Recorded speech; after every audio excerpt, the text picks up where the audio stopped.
So I'm going to give a demonstration on what natural platforms are somewhat, to try and give you an idea of my perspective on that, and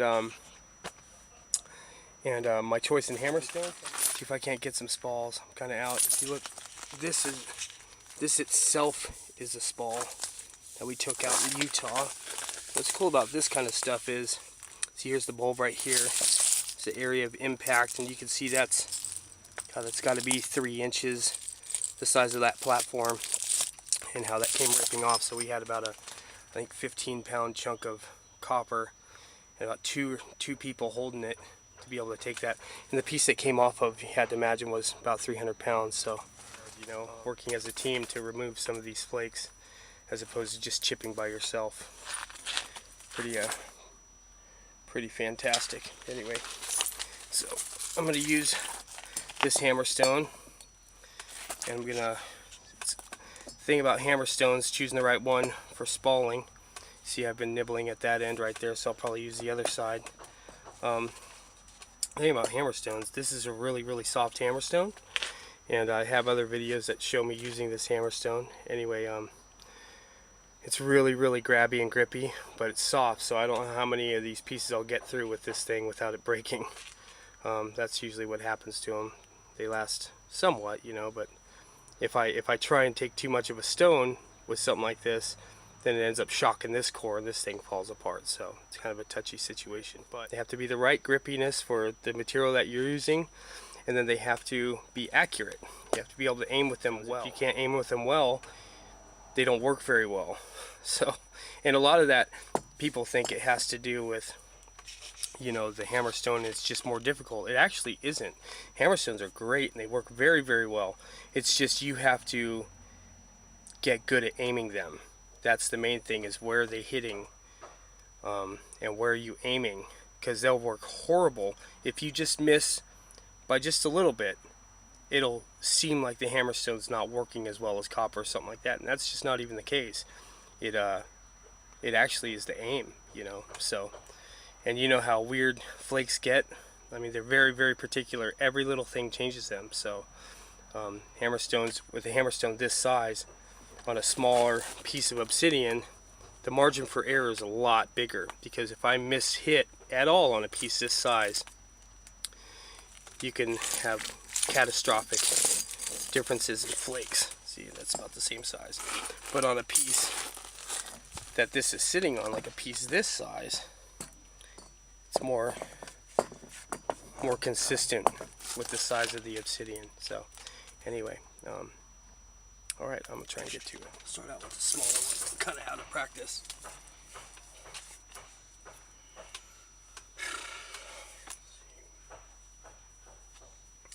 I'm gonna look around for natural platforms here. Usually trying to find ridges and stuff like that. This piece don't look like I can really go that long with it because it's so skinny up here, so it's not like I'm going to get some amazing biface out of this. It's really long. So knowing that right away, I'm going to choose smaller flakes in length, but thicker and smaller, knowing that I can get a few of those out of here instead of trying to go long and snapping this end off anyway. So might as well try and get some mass out of here, and then not thinking about a biface so much right here with this piece because of the way it's shaped, and it's so thick right here. But we got some nice natural platforms going in here. So if you can see, the angle is tilted nice and perfect for this. So I could rip one off here and then come to the center here and rip a nice one into here. And even if it overshoots a little bit, that won't be so bad. But just a nice thick spall, a couple of them in here with this nice natural platform. So yeah, this is actually already pretty isolated right here. But I'm going to take one off the nose first. See what I can't get in there. Yeah. Let's take one last look here real quick. Okay. I like napping on my right leg for this kind of stuff. That way everything's protected in this little pouch right here, and it doesn't bend over the outside of this leg and snap my spalls. If I can keep it localized in this area, you have a higher percentage of your spalls not breaking with obsidian. So if you can have it catch right here instead of going out over your other leg and having it rattle or chase your leg and snap that ball in half.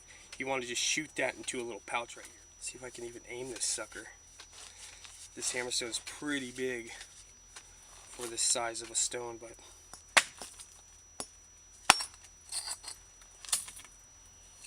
yeah.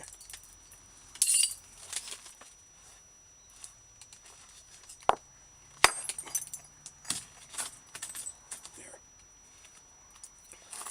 That overshot real well. That's exactly what I wanted. I wanted to get a flake to overshoot, and the problem is I was aiming too little for the piece that I wanted to get. See? Once I started hitting up in here is where things got better.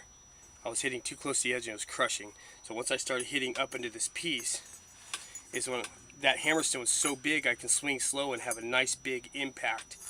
And your piece is so thick at that point, it ain't going to snap in half. That's a nice 6-inch ball at least. You know, with good width on it, very easily to make a biface out of something like that, you know. And then this piece, I mean, it just radically thinned that piece down.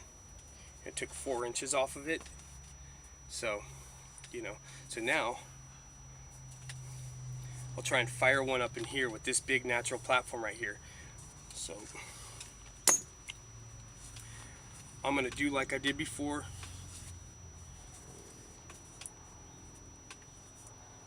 Let's see. Yeah.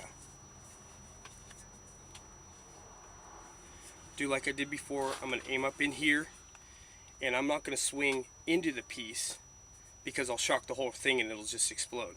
I'm going to swing almost straight down like this. If I'm swinging this way, the angle of the cone will branch out like that and go that way. If you hit too thin, it'll just shatter. But if you hit thick with its 90 degree like that, that way it won't snap the entire piece in half, hopefully, and it'll send a crack right down through here. So I'm swinging this way, and it'll send a crack this way. And we'll see if that'll work here.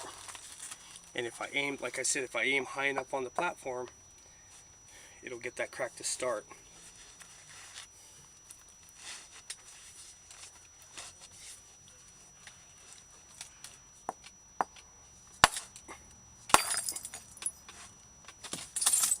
It wanted to do it, but it didn't do it because it wasn't the greatest platform either.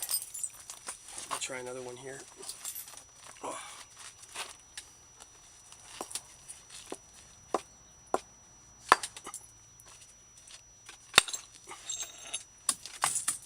It's a little small. I'm going to aim a little bit deeper into my piece.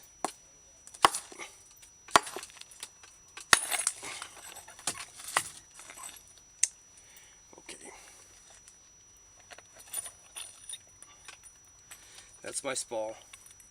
You can see it rattled over my leg and snapped in 2 different spots because I was just too sloppy with the way I was hitting. Try and get some big spalls here. Bigger.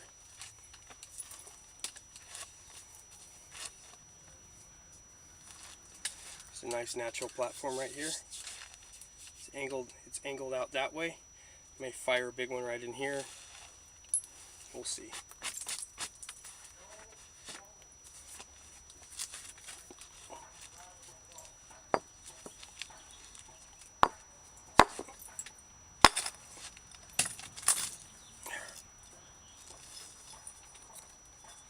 That was a nice ball.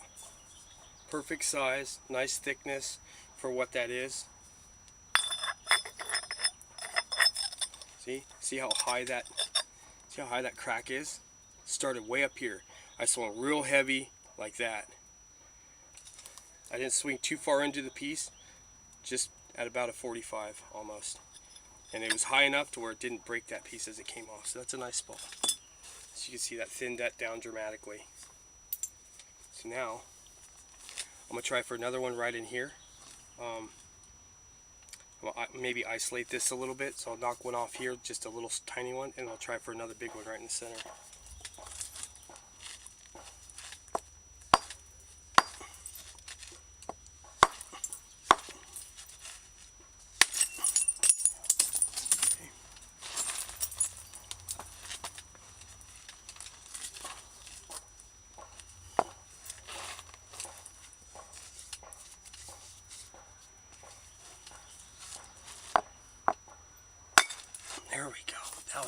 good spall.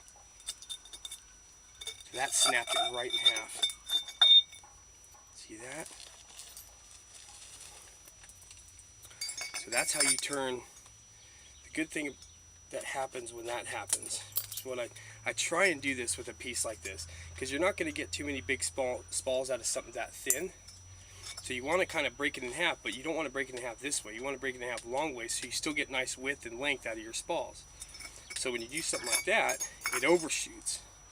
So now you have two giant thick spalls.